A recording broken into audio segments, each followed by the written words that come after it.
Have you ever felt that you have a lot of singing talent, but you don't know how to take it to the next level?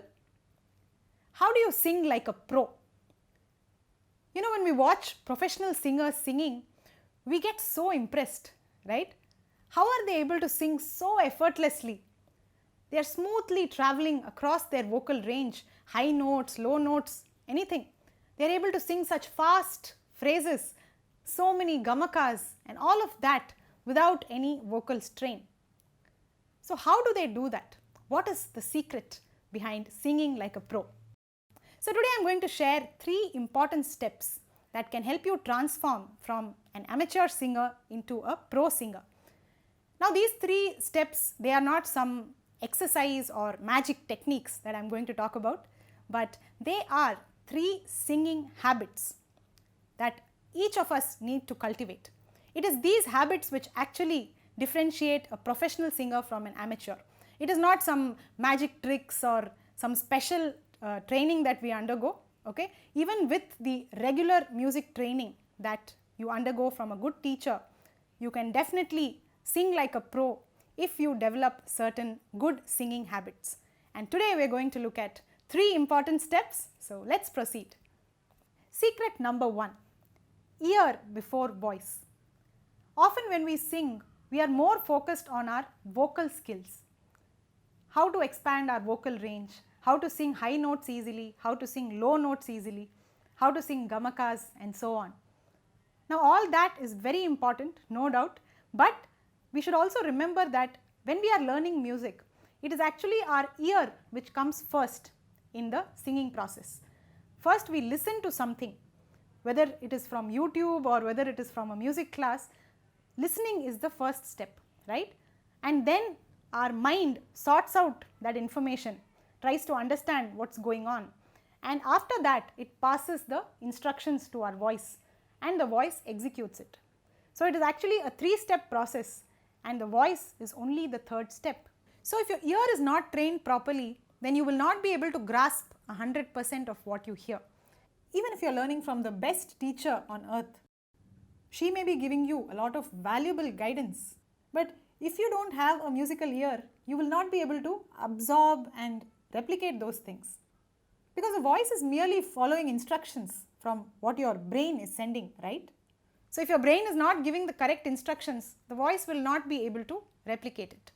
So as much as you focus on your vocal skills and developing your voice, you should equally focus on training your ear. Habit number 2, the power of repetition. Now all of us love to learn new things. We love to learn a new song or a new exercise. But how many of us can enjoy singing the same old thing over and over and over again? How many times are you capable of repeating the same exercise or song without getting bored? That's what sets you apart. Now usually when we are learning something new, we sing it say 5 or 6 times until we get it perfectly right. And once we get it right, we are satisfied and we move on to the next. But a professional singer will not do that. Once we get it right, that is where the real hard work begins. Because this correct version that you have sung, you need to sing it hundreds of times until it becomes a part of your muscle memory. What is muscle memory now? Muscle memory is something where you do something so repeatedly that it becomes an automatic part of your body. You are no longer thinking when you do that. The best example for muscle memory is walking. When a child learns how to walk, it is actually quite a challenging project, right? The child has to focus, putting the right leg forward, putting the left leg forward, it takes a lot of focus. But over the years, when you keep on doing the same thing again and again, now do we think about all that? Do we even realize that we are putting our right leg forward, our left leg forward? It just happens automatically through muscle memory. So similarly, every exercise or song that we learn, we need to sing it hundreds of times. And I'm not exaggerating when I say 100, I mean 100 or more if you can. And when we do that, you know what happens?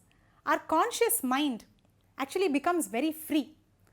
It gets a lot of space to accommodate other things like emotions, modulations, body language and so on.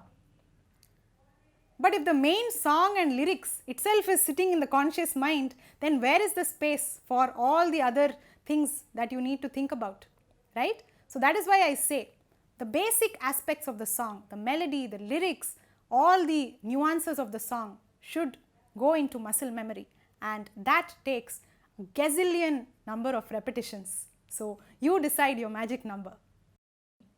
Habit number 3 is what I call the rain or shine practice regime.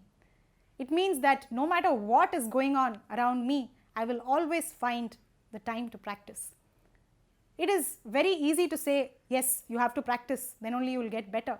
But how many of us are able to practice all 365 days without fail, at least for 1 hour? One of the biggest enemies towards progress is this particular sentence. I hear this from so many students, children and adults alike. I couldn't practice because of some reason. Of course, the reason is very genuine from the point of view of the student. But you know, music does not give us all these kind of concessions. Music will not say that, oh, okay, she had a very genuine reason, so let me make life easy for her. Music is not going to do that. We have to start looking at music also as a living being. It is not just some sort of an activity or something that we just finish. It is actually a person. It is a relationship you are building.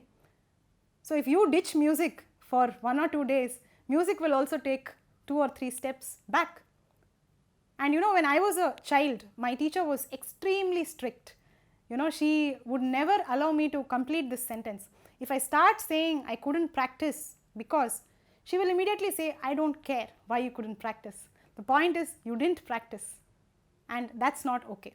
So we need to be very tough on ourselves to ensure that no reason is good enough for me to cancel my practice session. Of course, that is only if you are looking to go into that professional level of singing. If you are singing only as a hobby, then absolutely no issues, because you know, I'm not trying to say that each and every person should have music as their top priority. All of us have our own priorities in life, so whichever is your priority, as long as you're clear about it, no issues.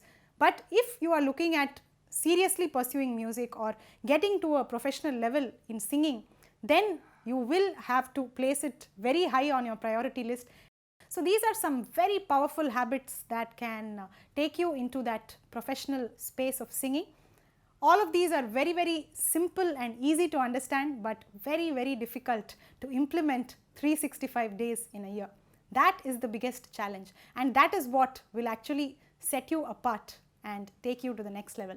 So definitely think about this and try to implement this in your daily regime, and let me know your experience. If you are looking for guidance in musical training, then please check out the VoxGuru app. We have plenty of courses to get you started. And you can also write to us if you're looking for one-to-one training. So keep practicing, and I'll see you soon in my next video.